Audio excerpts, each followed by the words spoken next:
지금 우리는 로마서 서두를 살펴보면서 예수 그리스도로 말미암은 하나님의 복음에 대해서 상고를 하고 있습니다. 오늘 말씀은 이제 사도 바울이 로마에 세워진 그 교회를 향해서 어떠한 마음으로 그 교회를 향해서 편지를 쓰고 있는지, 사역자의 마음, 그것을 또 우리로 적용하자면 신자의 마음과 태도가 어때야 되는지를 교훈하고 있는 귀한 말씀인데요. 사도 바울이 로마에 있는 그리스도인들에게 주는 그 첫 번째 태도는 감사였습니다. 감사야. 8절 말씀 먼저 보시겠습니다. 먼저 내가 예수 그리스도로 말미암아 너희 모든 사람에 관하여 내 하나님께 감사함은 너희 믿음이 온 세상에 전파됨이로다. 너희 모든 사람에 대해서 감사한다 말씀을 하고 있어요. 우리가 세상을 살아가면서 이 감사의 태도와 마음가짐을 갖는 것은 이 사도 바울과 같은 사역자뿐만 아니라 모든 사람들에게 너무나도 소중한 것이 아니겠습니까? 감사는 모든 관계를 엽니다. 만날 때마다 불평하고 불만하고 또 여러 가지 문제를 제기하면 누가 그 사람을 만나고 싶겠어요? 근데 만날 때마다 감사하고 고맙다고 인사하라면 그 사람 더욱 만나고 싶은 것이 인간의 관계인 것이죠. 그래서 깊이 있는 의미 있는 관계를 맺어가는 것 역시도 좋은 관계 속에서 감사하는 삶을 통해서 이루어지는데요. 그것은 일반 사람들뿐만 아니라 심지어 부모 자식 간에도 그렇습니다. 부모님을 만났는데 늘 불평불만하고 자식을 만났는데 맨날 세상에 대해서 불평불만하면 부모 자식 간에도 누가 그 부모 자식을 자주 만나고 싶겠어요. 부모 자식 간에도 서로 감사하고 또 스승과 제자도 말할 것도 없죠. 목회자와 성도들도 말할 것도 없습니다. 서로 감사해야지 개개인의 많은 관계 속에서 하나님께서 은혜를 베풀어 주시는데요. 오늘 본문 말씀을 잘 살펴보면 사도 바울이 감사를 첫 번째 자신의 좋은 태도로 보여주고 있는데 이 감사를 누구한테 하고 있는가 살펴보면 본문에 보면 로마에 세워진 그 교회에 감사하는 것도 아니고 또 로마의 성도들에게 감사하는 것도 아닙니다. 사도 바울이 오늘 본문 말씀에 뭐라고 해요? 내 하나님께 감사함은 말씀을 하고 있어요. 다시 말하면 사도 바울은 로마에 있는 교회가 감사하지 않은 건 아니겠죠. 또 그 안에서 타락한 로마 시대 가운데서 신앙을 지키고 있는 이 성도들을 향해서 감사하지 않는 것은 아니겠죠. 사도 바울은 무엇보다도 지금 말하고 싶은 것은 하나님 앞에서 궁극적인 감사의 대상은 하나님이다라고 하는 것을 말씀을 하고 있는 것입니다.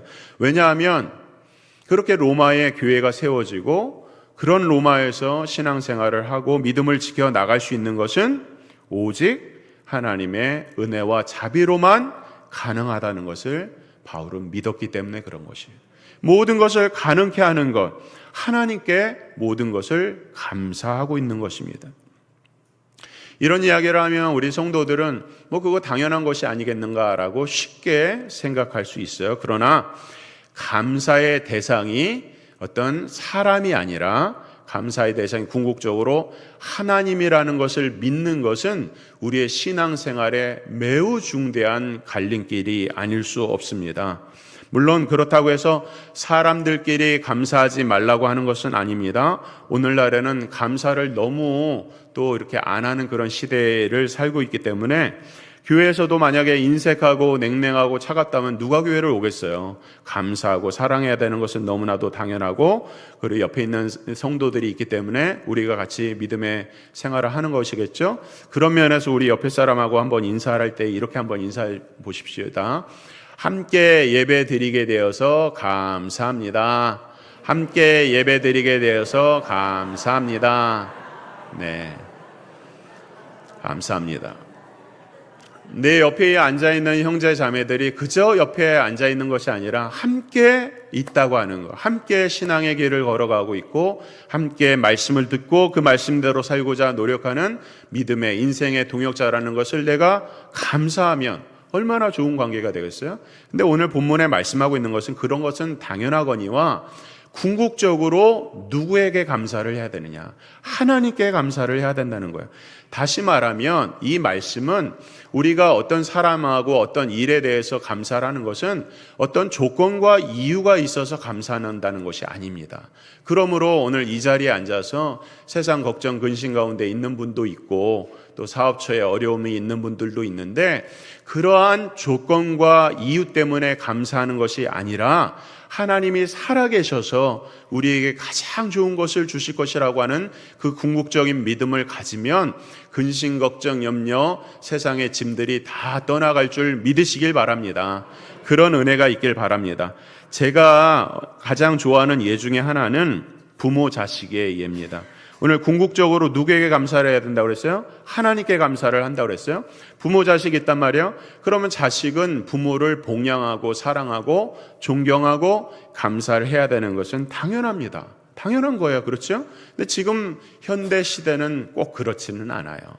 마음들이 많이 메말라 있고 또 염세적이고 방 안에서 구석탱이에 앉아갖고 늘 뭘 이렇게 소외되고 고독하게 살아가는 사람들이 너무 많다 보니까 마음에 그런 여유가 없어요. 진정으로 감사의 대상을 찾지 못합니다. 그러다 보니까 부모라고 하는 존재에 대해서도 과거에는 너무나도 당연히 감사와 존경의 대상이었지만 지금 꼭 그렇지는 않은 것 같아요. 그래서 자식들은 언제 감사합니까? 언제 감사해요? 돈 줄 때 아시잖아요. 다 돈 줄 때 감사합니다. 부모가 돈이 없으면 부모를 잘 찾아오지도 않아요. 그러니까 자녀한테 유산 빨리 넘겨주지 마세요. 예? 부모가 돈이 있어야 자식들이 찾아오는 그런 시대란 말이에요. 안타까운 시대죠. 너무나도 말이 안 되는 것입니다. 부모에게 능력이 있거나 없거나 잘났거나 못났거나 돈이 있거나 없거나 부모를 사랑하고 존경해야 되는 것은 너무 당연한데 그렇지가 않은 거예요. 그렇다면 부모의 존재는 왜 자녀들이 감사를 해야 되는 대상이 돼야 되는가? 물론 낳아주고 길러주고 키워주고 돈을 대줘서 감사할 수 있습니다. 그런 것들은 일면 하나의 이유가 될 수 있겠죠. 그러나 오늘 성경에 말씀하고 있는 것은 무엇입니까? 부모에게 자녀가 진정으로 감사해야 되는 이유는 이 부모를 통하여서 하나님을 알게 하는 지식을 허락해 주셨기 때문에 자녀가 감사해야 된다는 것입니다. 이 부분이 이해가 돼야 되는 거예요. 부모가 잘났거나 못났거나 그 부모를 통해서 하나님을 알게 하시는 섭리가 있는 것입니다. 세상에 하나님께서 허락하신 모든 제도나 관계들은 그 자체를 통해서 배우는 것들이 분명히 있습니다.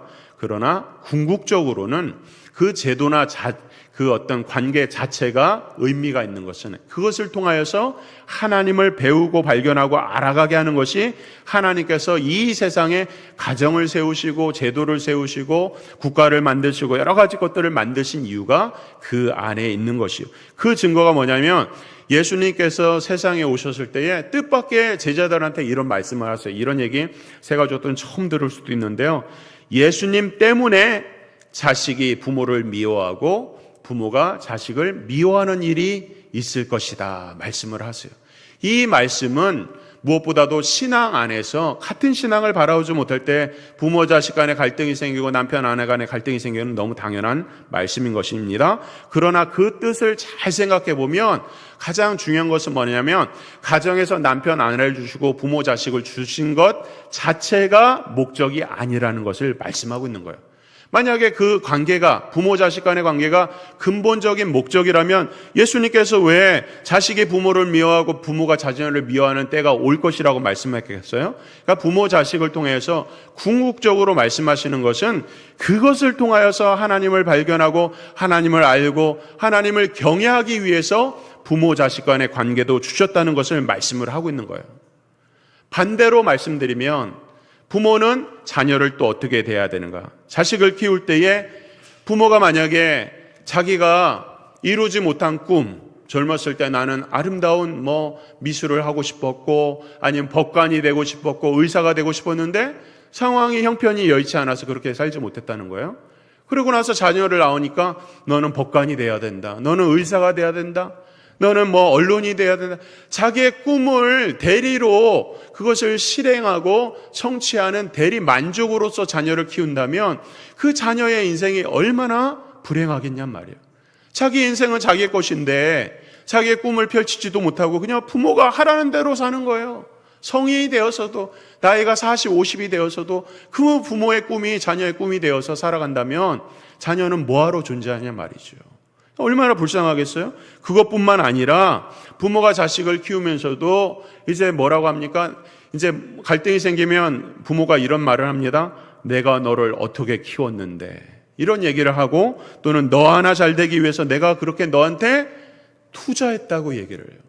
부모가 자식에 투자를 해서 키웠다는 거예요. 말이 되는 이야기입니까? 그러니까 우리가 쓰는 용어를 잘 생각해 봐야 돼요. 제가 전에도 말씀드렸지만 교회, 학교의 자녀들한테 무엇인가를 도와주고 물질 재정을 주는 것은 투자가 아니에요. 자녀에게 주는 건 투자가 아니에요. 그냥 붓는 거예요. 그냥 사랑으로 나눠주는 것이고, 배려하고 나눠주는 것이지 투자가 아니에요. 세상에서 말하는 투자라는 것은 내가 이만큼 100을 넣었으면 110 이상의 그 결과 아웃풋을 내는 것을 투자라고 하는 거예요. 더 많은 프로핏, 이익을 내기 위한 것을 투자라고 그러는 거예요. 우리 자녀들한테 내 부모가 이만큼을 넣어서 너한테 키우는데 1년에 1억이 들었다, 뭐 이런 얘기를 하면서 너 나중에 1년에 한 번 나한테 1억 이상씩 갚아야 된다? 이렇게 생각해 보세요.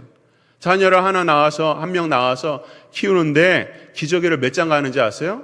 지금은 뭐 더 많이 갈지 모르겠어요. 더 깔끔하게 하니까. 자녀를 한 번 낳아서 기르는데 기저귀를 10,000장 갑니다. 10,000장. 10,000장을 하면서 내가 너를 어떻게 키웠는데 하면서 나중에 부모가, 자녀가 다 커서 자기가 이렇게 한 만큼 자녀에게 무엇인가를 빼먹겠다고 생각한다면 부모와 자식 관계가 아니겠죠. 그래서 하나님께서 인생들 가운데 결혼을 허락하시고 자녀를 주시고 키우게 하는 데는 그 자녀를 통해서 애정도 받고 봉양도 받고 효도도 받는 것은 당연하지만 그것은 자녀를 키우는 일면일 뿐이고, 자녀를 주신 하나님의 위대한 뜻은 자녀를 통하여서 하나님을 알고 하나님을 배우고 하나님께 영광을 올려드리기 위한 목적이 있다는 것을 알아야 하는 것입니다. 그러므로 우리는 부모의 은혜라고 하는 단어를 들어보았겠지만 자식의 은혜라는 단어도 있는 거예요. 자식의 은혜. 여러분들 집에 돌아가셔서 자녀를 크게 보면서 자식의 은혜 한번 생각해 보면서 고맙다 아들아, 이름을 부르면서 고맙다 딸아 한번 해보세요. 자녀들이 얼마나 사랑스럽고 좋은지 우리 아이들이 다 알아들을 거란 말이에요. 자식을 키우면서 자식이 잘 됩니다. 그러면 어떻게 돼요? 하나님께 감사하죠. 하나님께서 베풀어 주셔서 자녀들이 잘 되니까 감사하죠. 근데 만약에 자녀들이 잘 안 된단 말이에요. 고생을 많이 해요. 그럼 어떻게 합니까? 힘든 자녀의 삶을 보면서 부모의 마음은 찢어져서 어떻게 해요? 하나님 앞에 나오죠. 매달리죠. 기도하죠. 간구하죠. 그러면서 무엇을 간구합니까? 자기의 못남도 깨달아요. 내가 이렇게 키웠어야 되는데 자기의 못남과 죄성과 부족함을 회개하고 깨달으면서 그런 가운데서도 자녀를 이렇게 주신 것에 대해서 감사하고 하나님의 섭리가 있겠지, 뜻이 있겠지, 하나님의 계획이 있겠지 하면서 믿음으로, 과거보다 더 큰 믿음으로 살아가는 거예요. 그러니까 자식이 잘 되어도 하나님께 감사, 자식이 못 되어도 하나님을 배우고 그 섭리를 깨달아 믿음으로 살게 되니 이미 자식을 키우면서 그 보상이라고 하는 것이 있다면 이미 다 받은 것이라는 거예요. 다 받았다는 거예요. 그렇기 때문에 그것을 자식의 은혜라고 어떤 목사님이 얘기를 한다는 거예요. 더 나아가서 우리가 부부간에 또 교회와 목회자 간에 또 서로 만나는 관계 가운데서 좋을 때나 나쁠 때나 그 모든 것들이 다 하나님의 섭리와 뜻이 있다는 것을 우리가 믿음으로 바라보면 그 어떤 컨디션이나 조건 때문에가 감사하는 것이 아니라 그 자체로 감사하고 감사하게 될 줄 믿습니다. 오늘 우리의 예배도 마찬가지예요. 찬양을 인도하는 어떤 형제가 있어요. 그러면 찬양이 끝난 다음에 뭐 이런 인사를 합니다. 은혜로운 찬양 해주셔서 감사합니다. 또 목사님이 목회를 또 이제 설교를 하고 난 다음에 주 은혜로운 말씀 주셔서 목사님 감사합니다. 이렇게 인사하기도 하고요. 더 이상한 인사도 있어요. 예배에 참석해 주셔서 감사합니다. 주일날 빠지지 않고 오시니 감사합니다. 물론 감사하죠. 새 가족들이 와서 예배 빠지지 않고 기도하고 하나님을 예배하니 감사하고 귀한 말씀 전해주시니 감사하고 은혜로운 찬양 주시니 감사하죠. 그런데 본문의 말씀 뭡니까? 궁극적으로 누가 누구를 위해서 감사하냐 하는 것을 말씀을 하고 있는 것입니다. 좋은 찬양을 인도하게 하신 그것도 하나님께서 하신 일이고, 귀한 말씀을 허락해서 그 말씀을 통해서 은혜를 주신 분이 누구예요? 목회자가 줍니까? 아닙니다. 하나님이 주시는 거예요. 성령께서 마음을 열어주셔야 그 말씀이 깨달아지고 감사할 수 있는 거예요. 예배를 잘 마치고 나오는 것도 그 사람의 의지로 온 것 같지만 누구의 은혜예요? 하나님의 은혜인 거예요. 그러니까 하나님이 온데간데 없고 그냥 사람이 사람에게 영광을 올려드리고 감사를 한다면 그 자체로는 모순이 있다는 것이죠.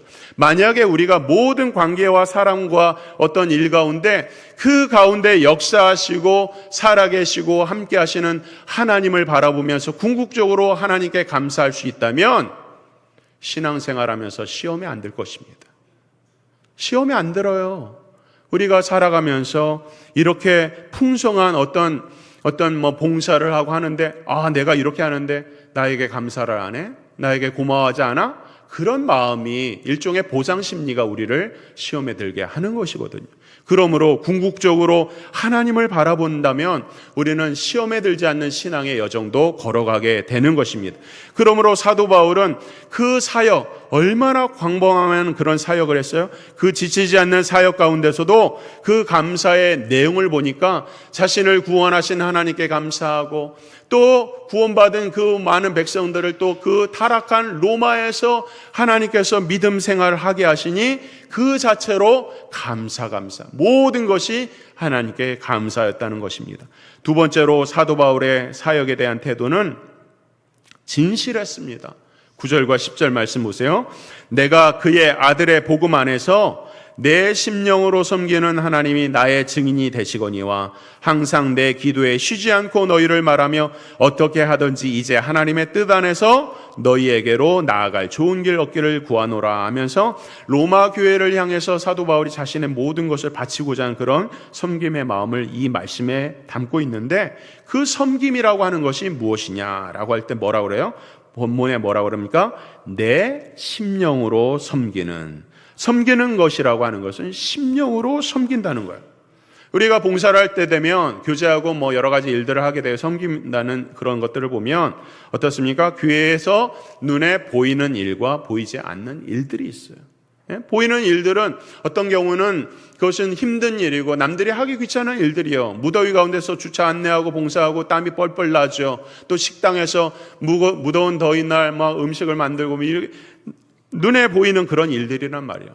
근데 그런 일들을 여느 교회에서는 그렇게 눈에 힘들어 보이는 그런 일들을 더 고귀하게 생각하고 눈에 보이지 않는 일들을 참 생각하지 않는 그런 경우가 있어요. 여러분들이 지금 앉아있는 이 좌석도 매 토요일마다 주일을 준비하는 여성도분들, 권사님들 오셔서 닦고 쓸고 만지고 기도하면서 여러분들이 그 자리에 앉아있는 거예요.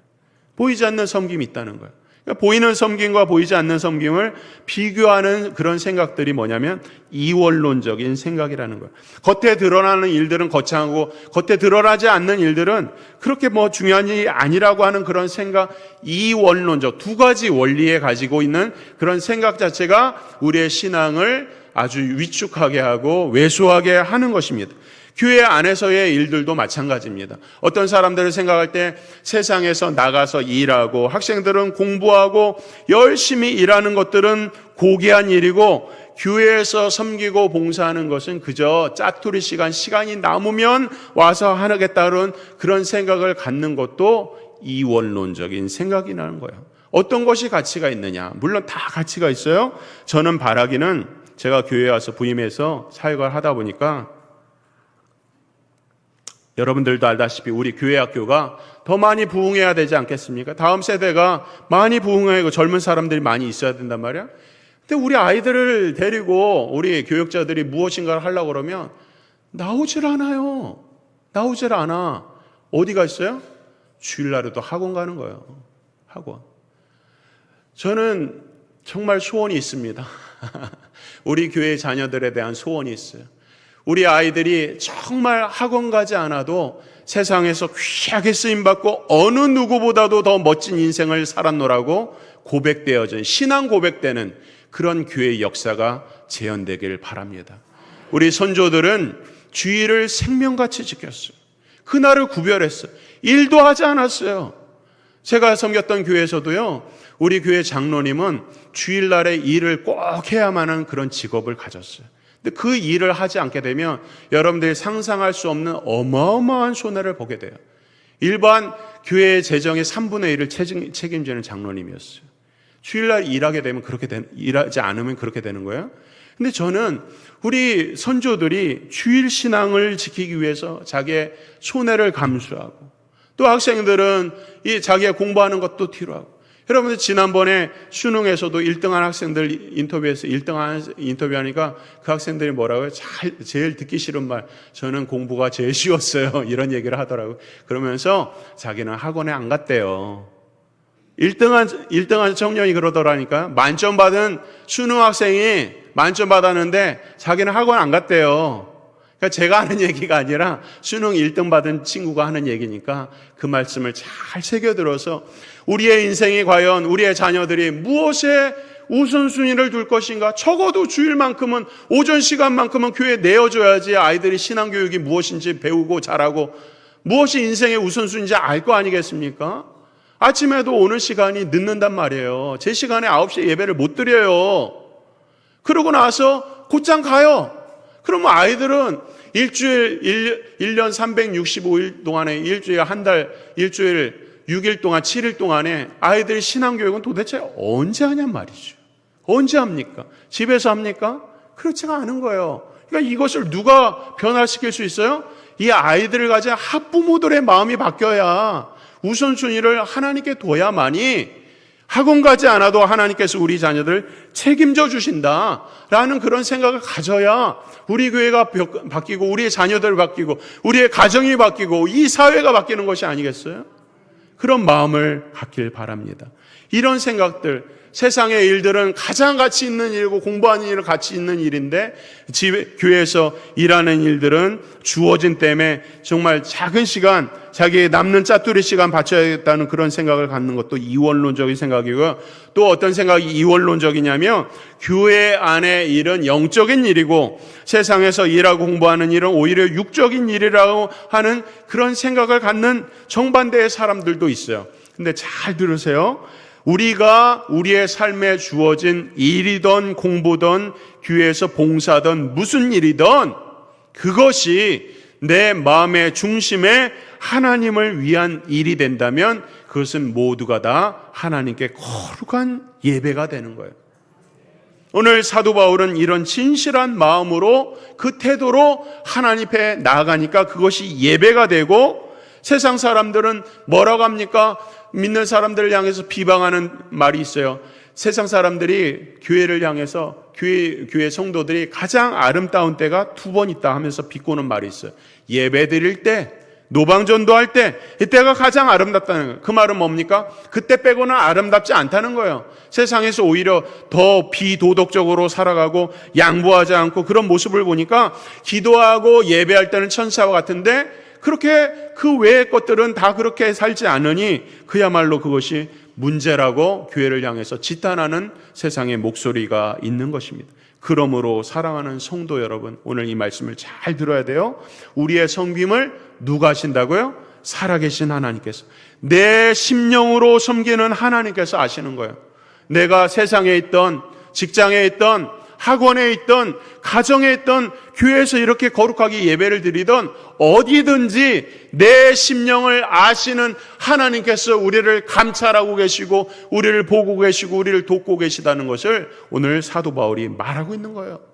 얼마나 위선이 없는 모습입니까? 거짓이 없는 모습이에요. 말과 행동이 일치되는 모습, 자기가 말한 것대로 살아가는 일치되는 모습, 세상에서 교회에서 이렇게 정말 일치되는 그런 신실한 모습.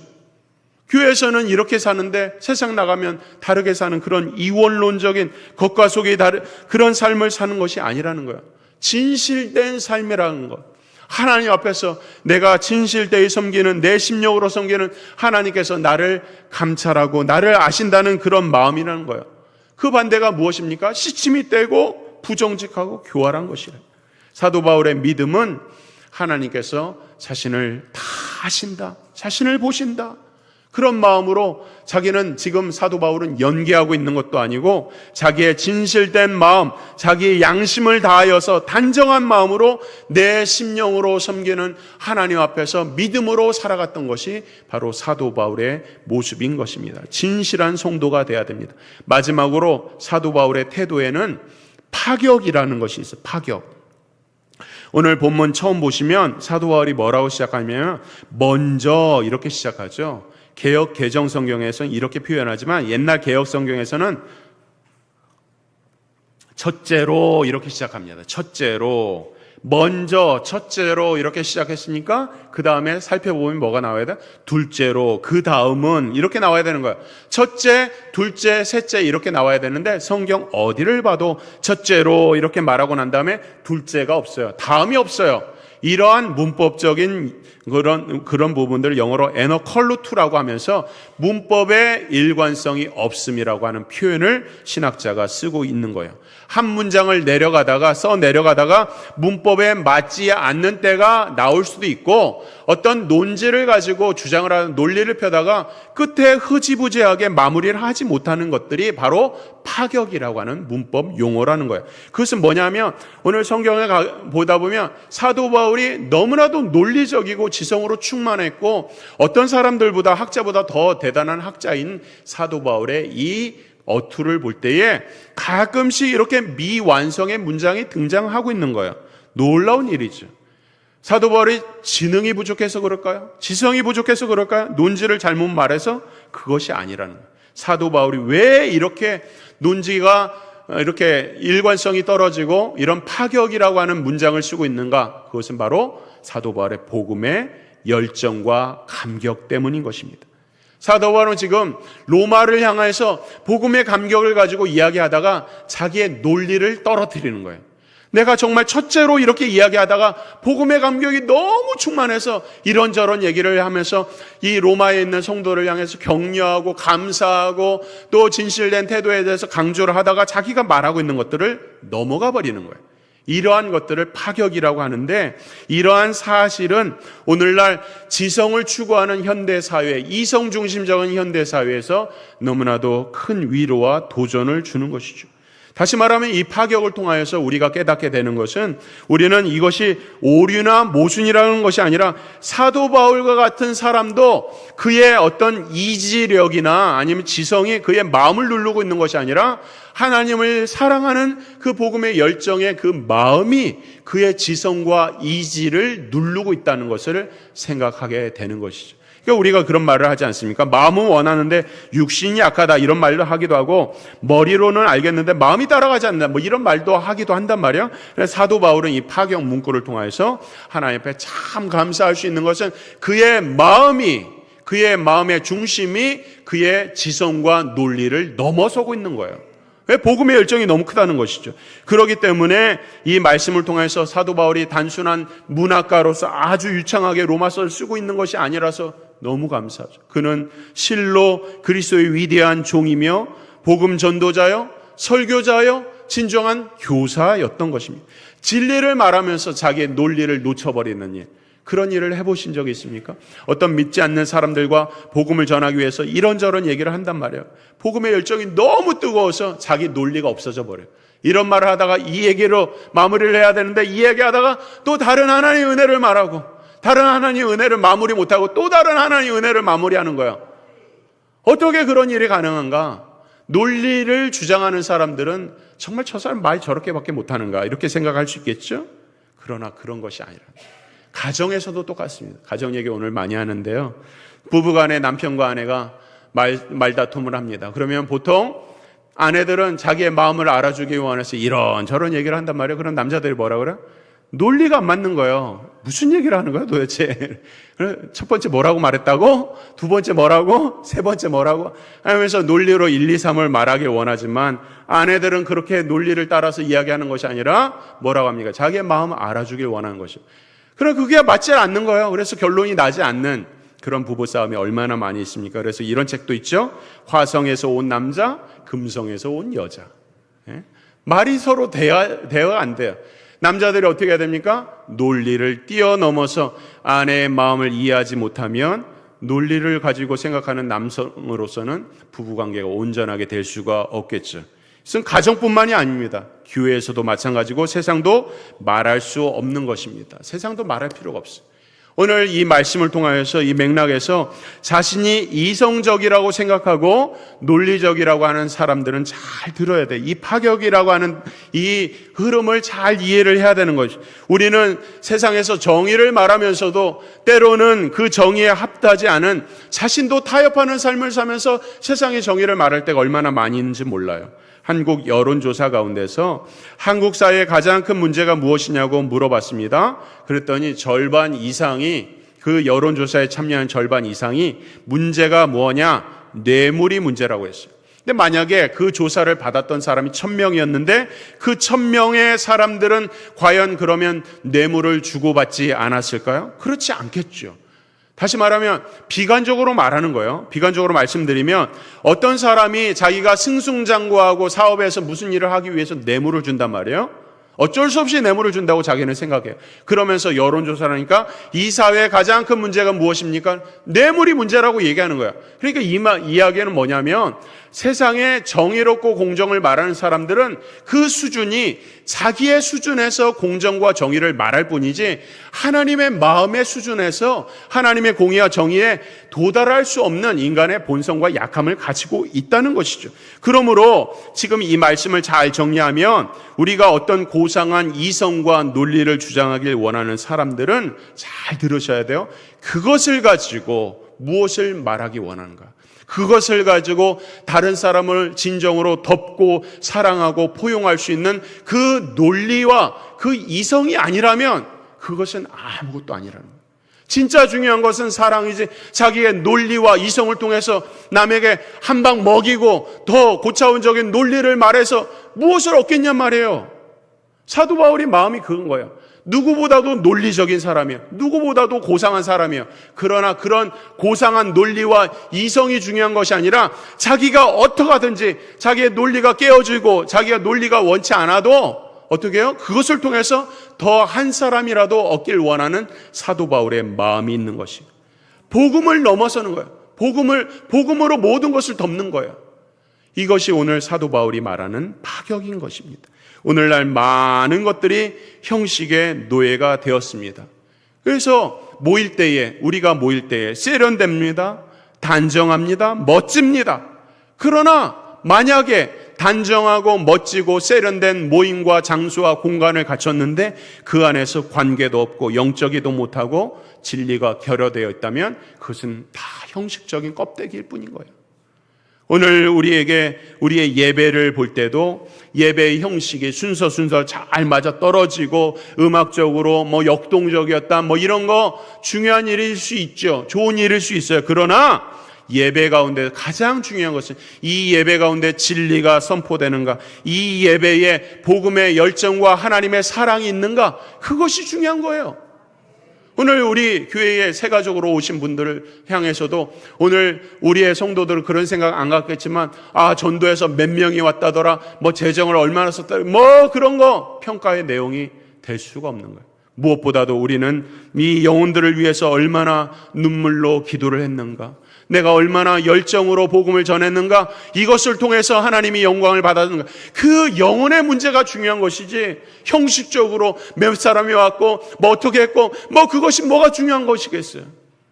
오늘 사도 바울의 마음을 생각하길 바랍니다. 사도 바울은 복음 안에 있었던 열정의 사람이었어요. 세상의 죄악에 가장 만연한 이 로마를 향하여서 도덕적으로 타락하고 세상의 죄악이 온상제라고 하는 이 로마를 향해서 복음의 열정을 가지고 얼마나 따뜻한 마음을 가지고 그곳에 하나님의 교회가 생겼다고 너무나도 감사하다, 너무나도 놀랍다, 하나님이 이런 은혜를 왜 베풀어 주셨는가 하는 그런 마음으로 복음을 전하다가 파격을 보여주고 있는 것입니다.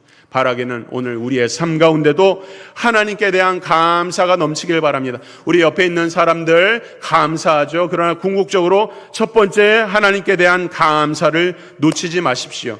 두 번째로 섬기되 우리의 마음과 행동이 일치되고 이곳에서 저곳에서의 섬김이 일치된 진실한 섬김이 있길 바랍니다. 마지막으로 열정으로 가득 차여서 나의 자유함이 억압되어도 상관이 없어요. 나의 논리가 좀 꺾여도 부끄러워도 상관이 없어요. 그것으로 오직 하나님의 사람들이 한 사람이라도 더 주님을 알 수 있다면 그러한 복음의 열정으로 파격으로 가득한 그런 삶을 살아가면서 하나님 앞에 큰 영광 올려드리는 우리 교회가 되길 주의 이름으로 축원합니다.